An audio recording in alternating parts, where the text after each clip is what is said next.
So hello everyone, नमस्कार साथियों। स्वागत है आप सभी का एक बार फिर से डेली करंट अफेयर्स की क्लास में। और आज है दोस्तों आप लोगों की 5 दिसंबर। और आज हम सभी 5 दिसंबर से बनने वाले जितने भी दोस्तों आपके मोस्ट इंपोर्टेंट करंट अफेयर्स के प्रश्न बने, इन सभी प्रश्नों को हम इस क्लास के अंदर डिस्कस करेंगे।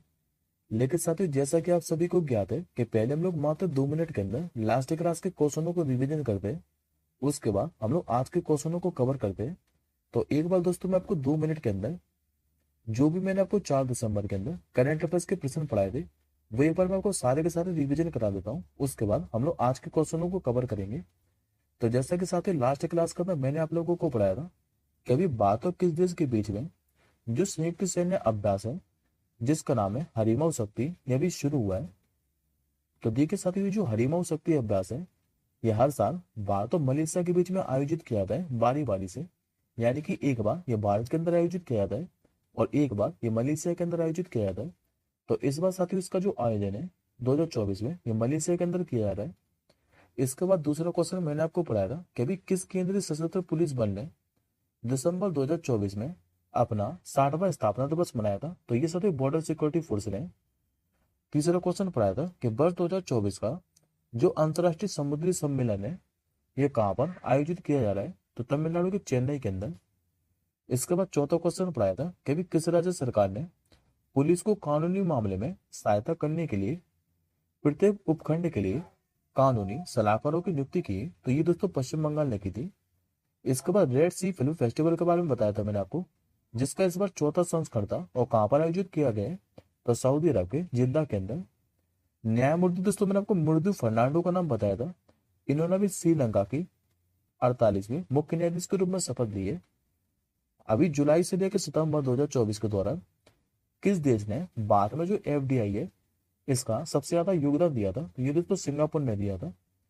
अभी थाईलैंड के बैंकॉक में आयोजित 2024 के जो एशियाई स्पोर्ट खेल है इसके ई फुटबॉल स्पर्धा में भारत को जो पहला पदक है ये किसने दिलाया था, तो पवन कप्पेली ने।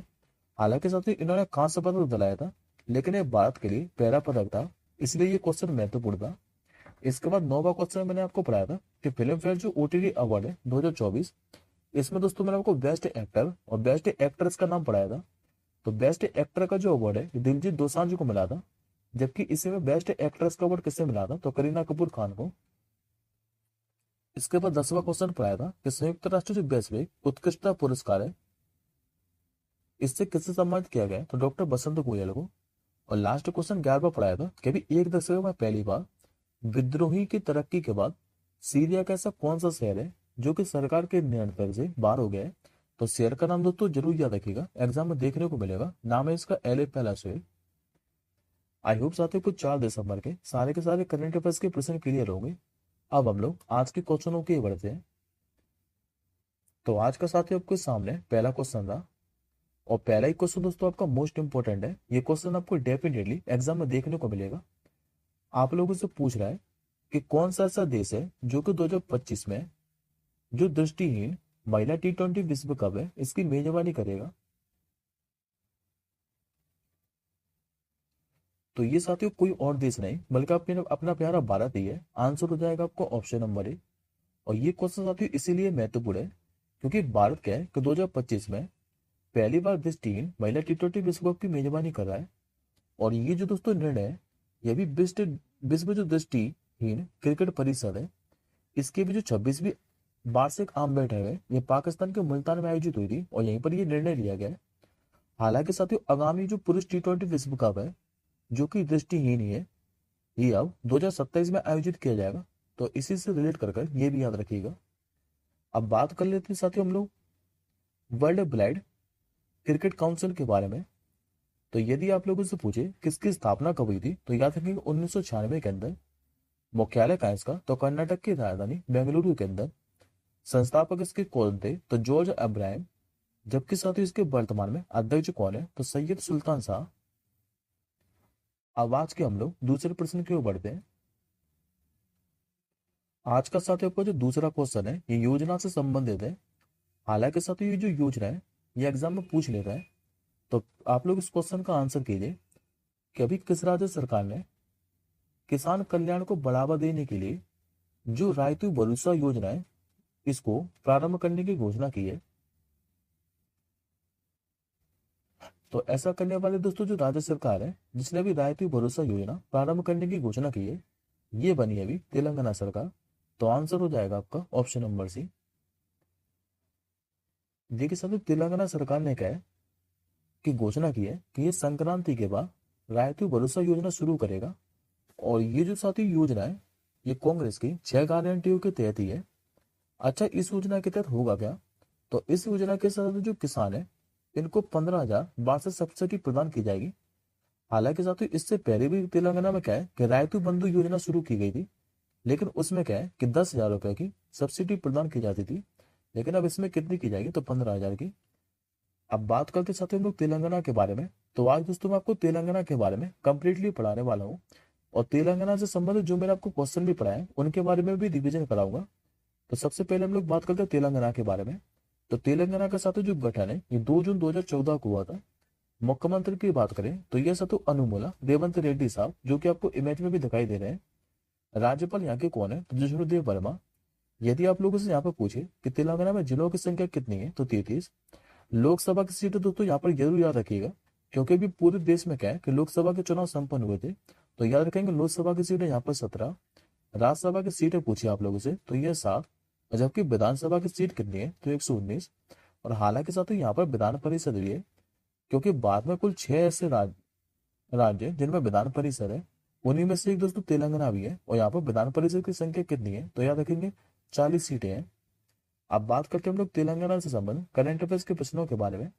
तो याद रखिए दोस्तों, अभी मैंने आपको रिसेंटली पढ़ाया कि अभी इलेक्ट्रिक वाहनों के लिए 100% कर छूट की घोषणा किसने की थी? तो तेलंगाना सरकार ने। 17 सितंबर को भी प्रजा पालन दिवस के रूप में मनाने का फैसला किसने किया था? तो तेलंगाना सरकार ने। मोहम्मद सिराज के बारे में मैंने आपको बताया था, इनको भी तेलंगाना के डीजीपी का पदभार संभाला है इन्होंने। और जाति सर्वेक्षण शुरू करने वाला भारत का तीसरा राज्य कौन सा बना था? तो ये भी दोस्तों तेलंगाना ही बना था। अब आज का आप लोग तीसरा प्रश्न देखिए। आज का साथ आपको जो तीसरा क्वेश्चन है ये आप लोगों से पूछ रहा है कि अभी भारत की पहली जो उबर शिकारा सेवा है ये कहां पर प्रारंभ हुई है? तो ये प्रारंभ हुई साथियों अभी डल झील के अंदर। करेक्ट आंसर होगा आपको ऑप्शन नंबर बी। देखिए साथियों अभी 2 दिसंबर को क्या है कि टैक्सी सेवा जो प्रदाता कंपनी है जिसका नाम है उबर, इसने भी भारत में अपनी पहली जो जल परिवहन सेवा है ये शुरू की है। और उबर का साथ जो ऐप है इसी के जरिए आप श्रीनगर में जो डल झील है यहाँ पर जो शिकारी नाव दिखाई दे रही है इनको बुक कर सकते हैं। और ये साथियों एशिया में अपनी तरह की पहली सेवा भी है। डल झील में बात करें तो करीब दोस्तों 4,000 यहाँ पर शिकारा नाव है। अभी दोस्तों बात के पहले से रिलेटेड क्वेश्चन है। तो अभी तक साथियों मैंने आपको जितने भी भारत से पहले से रिलेटेड क्वेश्चन पढ़ाए वो मैं आज आपको सारे के सारे रिवीजन कराता हूँ। हालांकि साथियों पहले भी मैं आपको कई बार रिवीजन करा चुका हूँ, लेकिन यहाँ से एक क्वेश्चन आपको डेफिनेटली एग्जाम में देखने को मिलेगा। तो सभी क्वेश्चनों को ध्यान से देखिएगा। जैसे कि दोस्तों मैंने आपको अभी रिसेंटली पढ़ाया कि अभी भारत के पहले जो संविधान संग्रहालय इसका उद्घाटन कहाँ पर किया है? तो हरियाणा के सोनीपत के अंदर। दूसरा क्वेश्चन मैंने आपको पढ़ा था कि भारत का पहला 24x7 जो अनाज एटीएम है ये कहाँ पर लॉन्च किया गया था? तो उड़ीसा के अंदर। अभी जो वर्ल्ड हेल्थ ऑर्गेनाइजेशन है इसने भी किस देश को आधिकारिक तौर पर कुष्ठ रोग मुक्त होने वाला दुनिया का पहला देश घोषित किया था? तो जॉर्डन को। भारत का पहला स्वदेशी रूप से विकसित जो प्रदूषण नियंत्रण पोत है इसका नाम है समुद्र प्रताप, ये कहाँ पर लॉन्च किया गया था? तो गोवा के अंदर। इसके बाद मैंने आपको अगस्त महीने के अंदर पढ़ाया था कि अभी अगस्त 2024 में यूनिफाइड जो पेंशन योजना है इसको अपनाने वाला देश का जो पहला राज्य है ये कौन सा बना था? तो महाराष्ट्र। भारत सरकार ने ग्रीन अमोनिया निर्यात के लिए अभी पहला समझौता किया था जापान के साथ। किसानों से सभी फसलों को न्यूनतम समर्थन मूल्य पर खरीदने वाला पहला राज्य कौन सा था? तो ये दोस्तों हरियाणा ही था। अगस्त 2024 में आपदा प्रबंधन बीमा लागू करने वाला देश का पहला राज्य कौन सा था? तो ये था साथियों नागालैंड। जून 2024 में भी बेहतर न्याय प्रदान करने के लिए किस राज्य ने पहली गवाह संरक्षण योजना शुरू की थी? तो असम सरकार ने। और लास्ट क्वेश्चन मैंने आपको अभी पढ़ाया रिसेंटली कि दुनिया के पहले जो महिला बस डिपो है जिसका नाम है सखी डिपो, इसका उद्घाटन कहाँ पर हुआ है? तो ये दोस्तों दिल्ली के सरोजनी नगर के अंदर। अब आज के हम लोग चौथे प्रश्न की ओर बढ़ते हैं। आज का साथियों को जो चौथा क्वेश्चन है ये आप लोगों से पूछ रहा है कि अभी यूनेस्को ने किसे शीर्ष विरासत पर्यटन स्थल घोषित किया है? ये घोषित के साथ ही पश्चिम बंगाल को। करेक्ट आंसर होगा आपको ऑप्शन नंबर डी। देखिए साथियों भी दृष्टांत ने क्या है कि जो पश्चिम बंगाल है यहाँ को भी हरियाली पर्यटन का सबसे बेहतर लक्ष्य घोषित किया है और इस क्षेत्र ने साथियों लाखों युवाओं के लिए क्या है कि रोजगार का सृजन किया है और राज्य ने धार्मिक विरासत और जो चाय पर्यटन क्षेत्र है इसमें भी बड़ी प्रगति की है। इस कारण यूनेस्को ने क्या है कि अभी पश्चिम बंगाल को शीर्ष विरासत पर्यटन स्थल घोषित किया है। अब एक बार दोस्तों आप लोग यूनेस्को के बारे में देख लीजिए पहले, उसके बाद यहाँ से रिलेट करके मैं आपको क्वेश्चन भी बताऊंगा क्योंकि साथियों उनमें से भी क्वेश्चन पूछा जा चुका है। जैसे कि दोस्तों यूनेस्को के बारे में बात करें तो इसकी स्थापना कब हुई थी, तो 16 नवंबर 1945 के अंदर। मुख्यालय दोस्तों कई बार पूछा जा चुका है तो याद रखेंगे फ्रांस की राजधानी पेरिस के अंदर है। और वर्तमान इसके अध्यक्ष कौन है, तो नाम इनके ऑड्रे अजोले। अब एक बार दोस्तों आप लोग एडिशनल इन्फॉर्मेशन में देखिए, ये आप लोगों को जो सारे के सारे क्वेश्चन दिखाई दे रहे हैं यहाँ से आपको डेफिनेटली एग्जाम में प्रश्न देखने को मिलेगा जिसमें साथ एक क्वेश्चन पूछा भी जा चुका है। तो याद रखेंगे यदि आप लोगों से पूछे कि भारत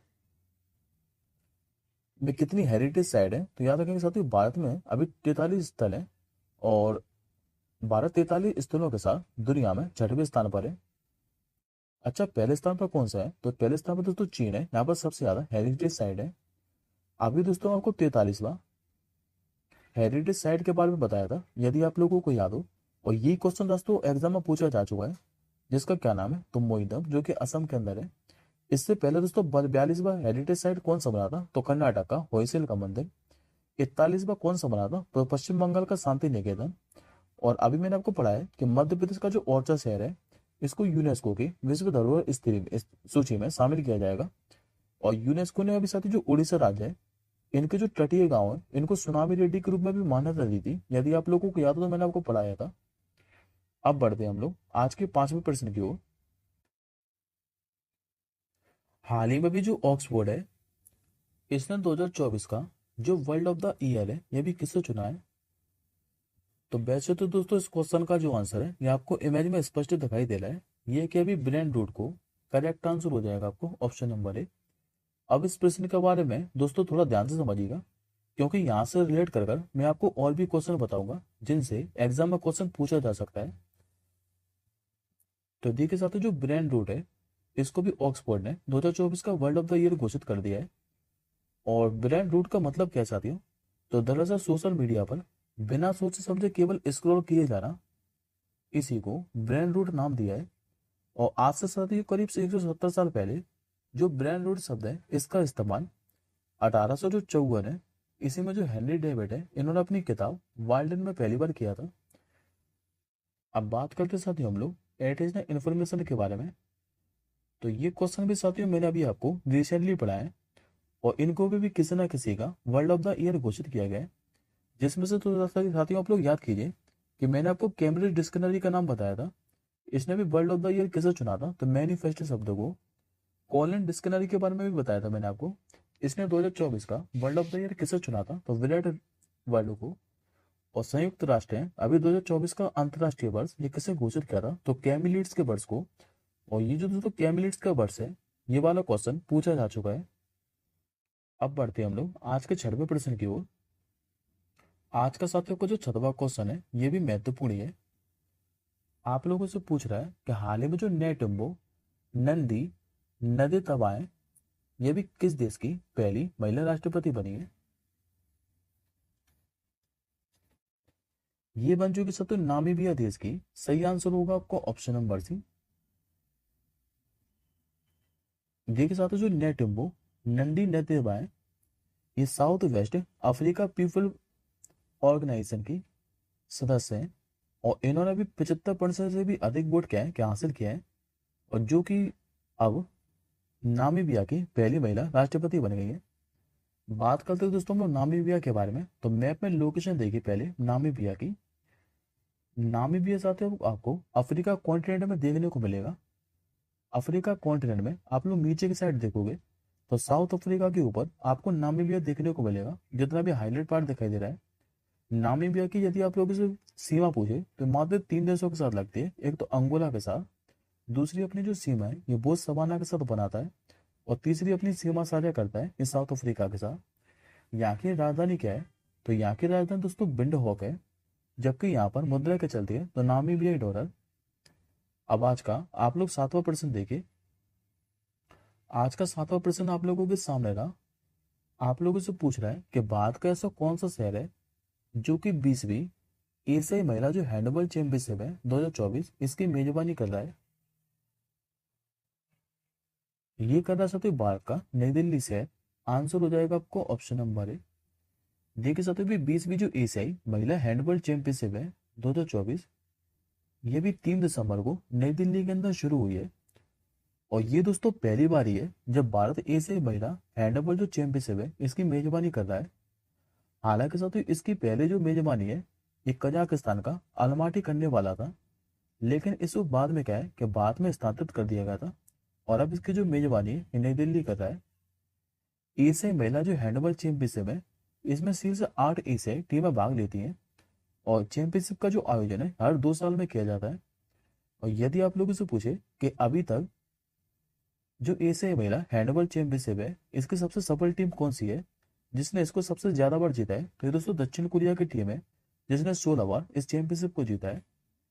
अब बात कर लेते हैं हम लोग एशियन हैंडबॉल फेडरेशन के बारे में जिसके द्वारा इसका आयोजन किया जाता है। तो इसका दोस्तों जो गठन है ये 26 अगस्त 1974 को हुआ था। इसका मुख्यालय कहाँ है? तो कुवैत के दक्षिण सुराह के अंदर। और वर्तमान में इसमें सदस्य कितने हैं? तो 40। अब देखिए आप लोग आज का 8वां प्रश्न।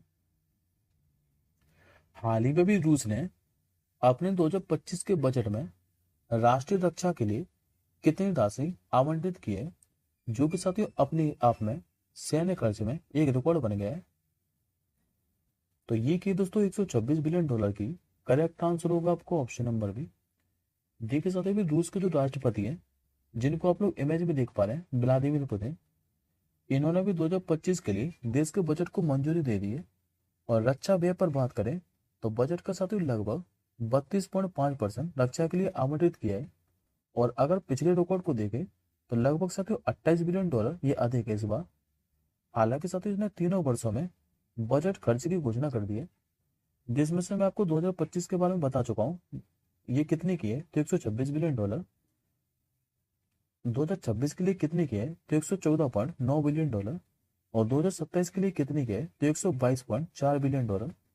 और इसी के साथ साथ ही जो यूक्रेन है इसने भी 2025 के लिए अपने बजट की घोषणा कर दी है।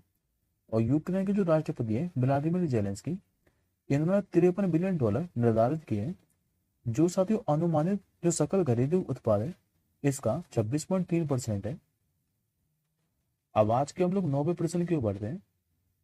आज का 9वां क्वेश्चन साथियों आप लोगों के सामने था। आप लोगों से पूछ रहा है कि अभी दिसंबर 2024 में घोषित जो विंडफॉल टैक्स है इसको भी सरकार ने किस क्षेत्र से वापस ले लिया है। ये ले लिया साथियों विमान और तेल क्षेत्र से। करेक्ट आंसर हो जाएगा आपको ऑप्शन नंबर सी। दरअसल भारत सरकार ने कहा है कि एविएशन टर्बाइन फ्यूल जैसे कि कच्चे तेल, पेट्रोल और जो डीजल है इस पे लगने वाला जो विंडफॉल टैक्स है इसको अभी वापस लेने की घोषणा कर दी है। और इस कर के हटने से साथ ही फायदा क्या है, तो जो रिलायंस इंडस्ट्री और ओएनजीसी जैसी तेल कंपनियां हैं इनको काफी लाभ होने की उम्मीद है। यदि आप लोगों से पूछे कि ये विंडफॉल टैक्स है ये लगाया कब गया था, तो वैश्विक स्तर पर कच्चे तेल की बढ़ती कीमतों के कारण इसे 2 जुलाई 2022 में लगाया गया था। अब आज का आप लोग 10वां प्रश्न देखिए। आज का 10वां क्वेश्चन आप लोगों के सामने था। आप लोगों से पूछ रहा है कि भाई जलीय जीवों के स्वास्थ्य को बढ़ावा देने के लिए जो नैनो बबल टेक्नोलॉजी है यह भी कहां पर शुरू की गई है। ये शुरू की गई सबसे राष्ट्रीय प्राणी उद्यान दिल्ली के अंदर। करेक्ट आंसर होगा आपको ऑप्शन नंबर ए। दरअसल दिल्ली का जो चिड़ियाघर है यहाँ पर तालाब के पानी की गुणवत्ता में सुधार लाने के उद्देश्य से अभी 3 दिसंबर 2024 को नैनो बबल तकनीक का जो है ये ट्रायल रन शुरू हो गया है। और इसका उद्घाटन किया है किसने, तो केंद्रीय पर्यावरण बल एवं जलवायु परिवर्तन राज्य मंत्री इनका नाम है कीर्तिवर्धन सिंह, इन्होंने ही इसका उद्घाटन किया है। और इसका लक्ष्य क्या है, तो जल का शुद्धिकरण, दुर्गंध, शैवाल संचयन और जल का रंग खराब होने जैसी समस्याओं का समाधान करके जलीय जीवों के स्वास्थ्य में क्या है कि सुधार करना है। अब यहीं से रिलेट कर कर आप लोग एडिशनल इन्फॉर्मेशन में एक क्वेश्चन याद रखेंगे, और ये मैंने आपको नवंबर महीने के अंदर ही पढ़ाया, सॉरी दिसंबर महीने के अंदर, कि अभी 43वां जो भारत अंतर्राष्ट्रीय व्यापार मेला है ये कहाँ पर शुरू हुआ है, तो नई दिल्ली के भारत मंडपम के अंदर। अब बढ़ते हैं हम लोग आज के आखिरी प्रश्न की ओर, जो कि आज का आपका 11वां क्वेश्चन है। आप लोगों से पूछ रहा है कि अभी भारत का पहला जो वर्टिकल लिफ्ट रेल ब्रिज है ये भी किस राज्य में बनाया गया है। ये बनाया गया सब तमिलनाडु के अंदर। सही आंसर होगा आपको ऑप्शन नंबर सी। देखिए साथियों, भारत के भी मुख्य भूमि को जो रामेश्वर द्वीप है इससे जोड़ने वाला भारत का पहला जो वर्टिकल लिफ्ट रेल ब्रिज है, जिसका क्या नाम है तो न्यू पंबन ब्रिज, ये भी बनकर तैयार हो गया है। और वर्टिकल लिफ्ट रेल ब्रिज की बात करें तो ये दोस्तों ऐसा पुल होता है जिसके बीच वाला जो हिस्सा है ये ऊपर आराम से उठाया जा सकता है, जैसे कि आप लोग इमेज में भी देख पा रहे हैं। ये तमिलनाडु को जो मंडपम है यहीं से रामेश्वर को जोड़ता है। और इसे दोस्तों बनाया किसने है तो रेल विकास निगम लिमिटेड के द्वारा। इस पुल की यदि आप लोगों से लंबाई पूछे तो 2.7 किलोमीटर है। और इस पुल को बनाने में लागत कितनी आई तो लगभग 550 करोड़ रुपए की। बात करते हैं हम लोग तमिलनाडु के बारे में, तो तमिलनाडु के मुख्यमंत्री कौन है तो M.K. स्टालिन। अब ये साथियों आज का आपका क्वेश्चन नंबर डे है, जिसका आंसर आप लोग मुझे कमेंट बॉक्स के अंदर बताएंगे कि अभी जो नामदफा राष्ट्रीय उद्यान है इसके बाद देश का जो दूसरा तितली विविधता केंद्र है ये भी कौन सा बना है। इस प्रश्न का आंसर मुझे आप लोग कमेंट बॉक्स के अंदर बताइएगा।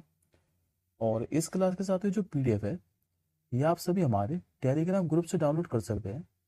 टेलीग्राम ग्रुप का जो लिंक है आपको वीडियो के डिस्क्रिप्शन बॉक्स में मिल जाएगा, तो हमारे टेलीग्राम ग्रुप से जरूर जुड़ जाइएगा। और एक बार सोने से पहले इस क्लास का आप लोग रिवीजन जरूर कर लीजिएगा। अब हम जल्दी मिलेंगे कल सुबह 4:30 बजे अगली करंट अफेयर्स की क्लास के साथ। तब तक के लिए जय हिंद, वंदे मातरम।